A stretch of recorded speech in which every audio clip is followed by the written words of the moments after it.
beaucoup parce que je me retrouve plusieurs années en arrière.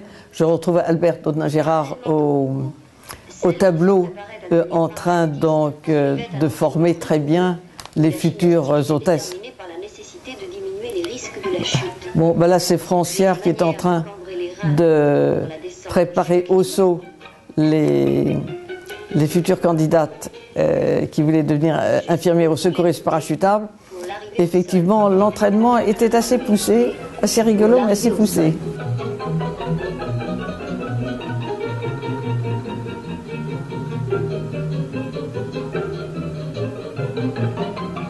Il y avait des exercices que je n'aimais pas beaucoup faire, comme tout un chacun. Mais en particulier l'histoire de danse russe, j'y arrivais jamais parce que danser presque assis au sol, c'est extrêmement difficile, mais ça donnait des muscles d'enfer.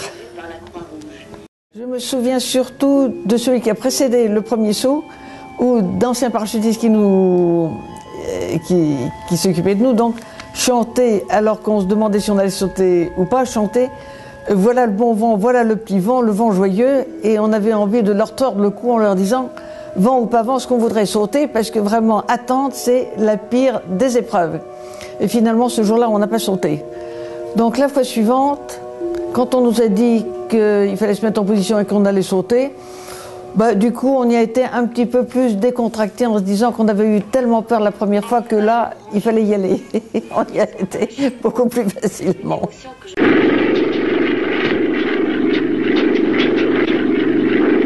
C'est une ancienne histoire. J'ai eu bêtement un accident d'avion. J'avais préparé, j'ai été partie aux États-Unis pour un diplôme d'anesthésiste et avec une bourse, et pendant ce temps-là, j'ai réussi à passer mon brevet de pilote privé. Rentré en France, j'ai voulu le faire homologuer et m'y remettre.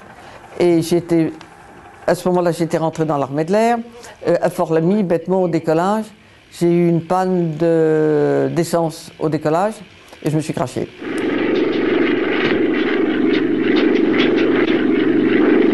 Exactement, et alors très gentiment, elle m'avait dit, oui, on a eu exactement le même problème. Et j'ai été soignée au même endroit, puisque j'ai été soignée à Foch et elle aussi. Et donc nous avons eu beaucoup de chance, puisque nous avons réussi toutes les deux à être bien rafistolées, puisqu'on a réussi toutes les deux, enfin, elle a une carrière beaucoup plus valable, je dirais beaucoup plus intéressante. Mais toutes les deux, on a pu continuer dans l'aéronautique, ce qui est effectivement la chose la plus importante pour nous deux. Enfin, les infirmières pilotes parachutistes secouristes de l'air. D'avance, ma résolution était prise. Je savais bien que c'était cette section-là que je choisirais. Les candidates doivent subir des examens minutieux. D'abord les yeux. Oui, le passage obligatoire au CEMPN. Extrêmement sympathique, les médecins étaient adorables.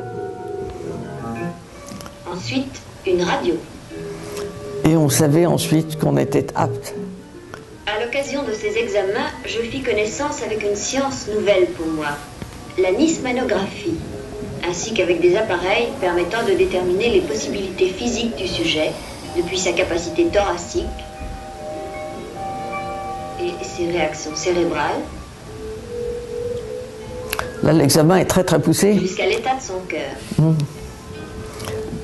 On pourrait être après cela presque candidat cosmonaute.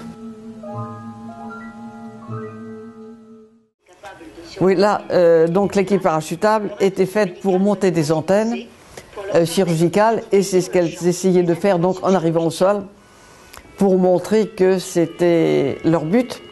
Bon, ça n'a pas pu se concrétiser, mais le travail a passionné tout le monde, et je crois qu'on en garde d'excellents souvenirs.